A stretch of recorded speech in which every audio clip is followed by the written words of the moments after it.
नमस्कार दोस्तों, स्वागत है आप सभी का एक और दिलचस्प कहानी में। मुझे उम्मीद है कि ये कहानी आपको जरूर पसंद आएगी।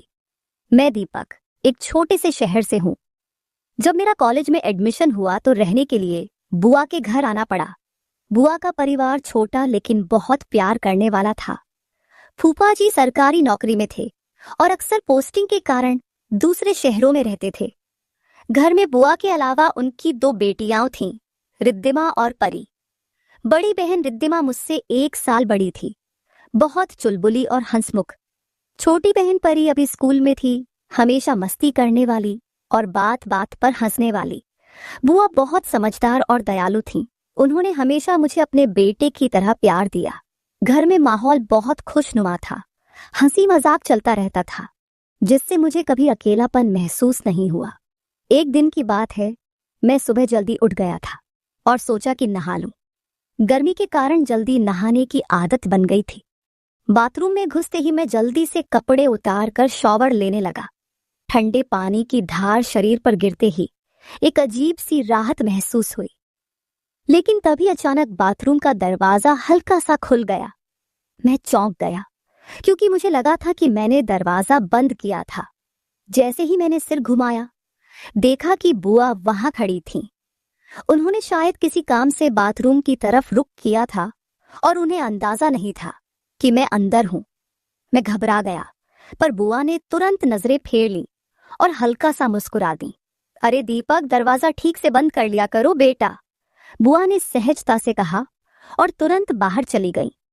मैं शर्मिंदगी से भर गया, लेकिन बुआ के लहजे में कोई झिझक या असहजता नहीं थी। उन्होंने इसे बहुत सहजता से लिया, जिससे मेरी घबराहट भी धीरे धीरे कम हो गई।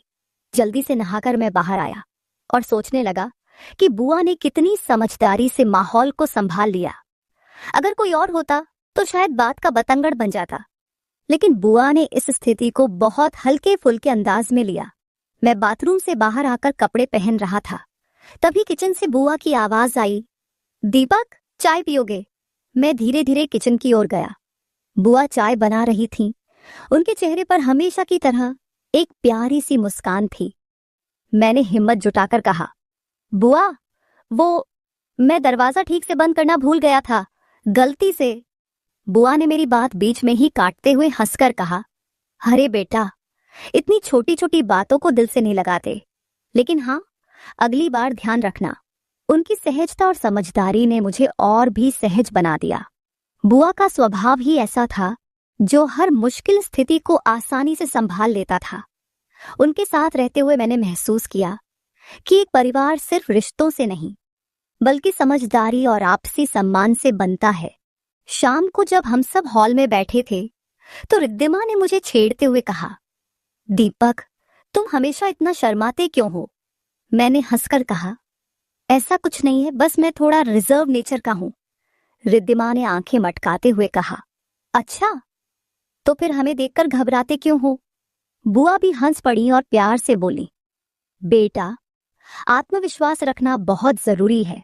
जब तक तुम्हें खुद पर भरोसा होगा, तब तक दुनिया में कोई भी चीज तुम्हें कमजोर महसूस नहीं करवा सकती। उनकी बातों में गहराई थी। बुआ सिर्फ घर की जिम्मेदारियां निभाने वाली महिला नहीं थी, बल्कि एक गाइड की तरह हमेशा मुझे सही रास्ता दिखाती थीं। उन्होंने हमेशा मुझे समझाया कि गलतियों से सीखकर आगे बढ़ना ही असली समझदारी होती है। उस दिन के बाद से बुआ और मेरे बीच का रिश्ता और मजबूत हो गया। मैं पहले से ज्यादा खुलकर बातें करने लगा और वे हमेशा मुझे जीवन के छोटे छोटे सबक सिखाती रहीं। मैंने महसूस किया कि बुआ सिर्फ परिवार का सहारा ही नहीं थी, बल्कि एक बेहतरीन मार्गदर्शक भी थी। अब मैं ज्यादा आत्मविश्वास से भरा महसूस करने लगा था।